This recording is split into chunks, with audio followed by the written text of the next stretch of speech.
Fala pessoal, meu nome é Renan Roça, sou analista CNPI, sou trader, sou criador do método Roça de Price Action e você está no Bit Recap, seu vídeo semanal de análise do BIT, o contrato futuro de Bitcoin que é negociado aqui na nossa bolsa, na B3. Vamos lá para o gráfico ver o que a gente tem acontecendo nessa semana, né?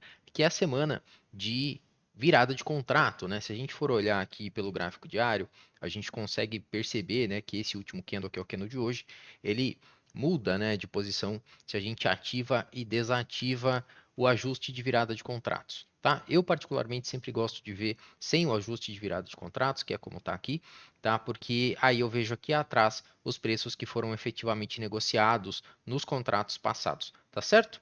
Então, olhando para o gráfico semanal, a gente tem nessa semana uma semana de indefinição.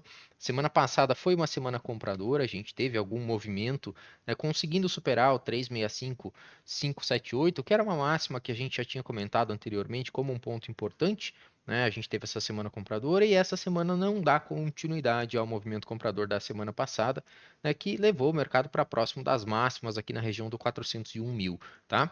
Então, até tivemos a superação da máxima da semana anterior aqui, na casa do 393.880, né, mas o mercado não consegue trazer sustentação ao movimento do gráfico semanal. Se a gente descer para o gráfico diário, o diário ainda é possivelmente uma tendência de alta, né, ou talvez se a gente fosse juntar aqui um gráfico de 2 dias, alguma coisa assim, teríamos esse movimento aqui, né, e uma primeira correção num tempo gráfico levemente maior que o gráfico diário, né. Pelo diário, a gente teve movimento comprador, um teste curto e raso abaixo de barras anteriores, uma tentativa de retomada que teve sucesso, né? Ou seja, o mercado superou a máxima anterior aqui e conseguiu fazer um bom fechamento comprador, né? O problema é que logo na sequência a gente já teve uma outra perna vendedora sendo desenvolvida e essa perna vendedora aqui perde essa mínima anterior aqui, que é a mínima da impulsão, né, que conseguiu superar a máxima anterior. Então, tecnicamente falando aqui no gráfico diário, a gente já teria um movimento que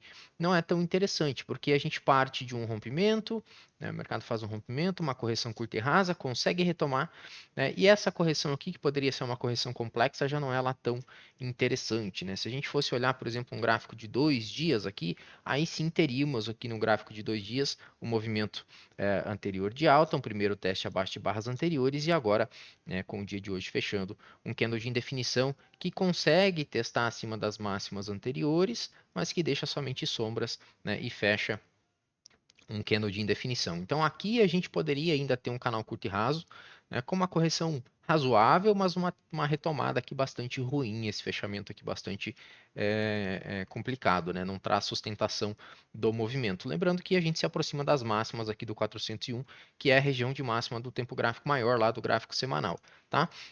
Então, pelo gráfico diário, não está lá mais tão interessante o movimento de alta. Pelo gráfico de 2 dias, a gente poderia dizer ainda que é uma tendência de alta, mas com uma tentativa, aliás, já com uma retomada bastante ruim, né? Se a gente descer para outro tempo gráfico aqui, 60 minutos, a gente nota que nos 60 minutos temos um movimento lateral, né, dos dias anteriores. O mercado conseguiu trabalhar abaixo das mínimas, trabalhou acima das máximas, mas nenhum dos dois casos levou para um desenvolvimento bom de tendência, né? Foram ambos os movimentos revertidos, né? Até se a gente subir aqui para um tempo gráfico intermediário, talvez um 240, a gente consegue ver então aqui, né, uma perda de mínima que o mercado não traz continuidade e um teste acima de máxima sem continuidade. Isso aqui é uma configuração de triângulo expandido, tá?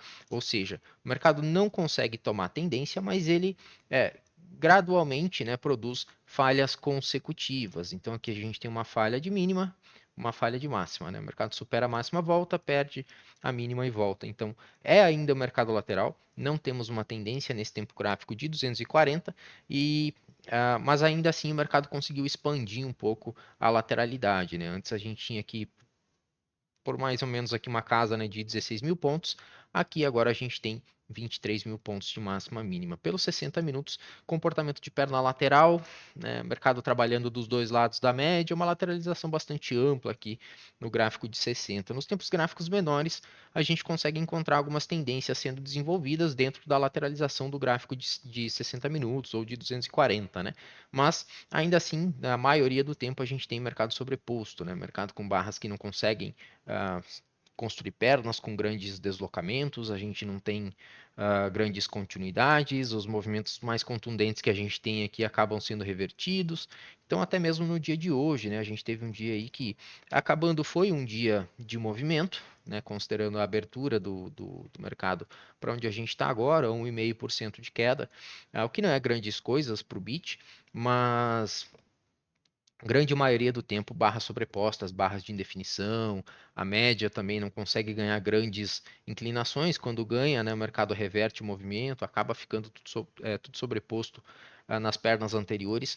Uma semana bastante travada de maneira geral, né? Voltando aqui para o gráfico de 60 minutos, o dia de hoje teve algum movimento aqui, mas um pouco atravancado também na queda, o dia de ontem bastante lateral, né? A semana de maneira geral bastante indefinida, tanto é que a gente fecha numa semana aqui de indefinição, né? Em termos de volume de negócios, 23,5 bi negociados nessa semana, frente a 25 da semana passada, né? Semana passada eu acho que foi a semana de maior volume de negócios que a gente já teve no BIT, né? Essa semana foi um pouquinho abaixo, mas ainda assim, né, levemente acima da média que a gente vinha tendo ali, mais ou menos de 20, 21 bi de volume financeiro negociado nas semanas anteriores, né? Lembrando que, de novo, né, hoje a gente tem a última sexta-feira do mês, que é quando a gente tem então o vencimento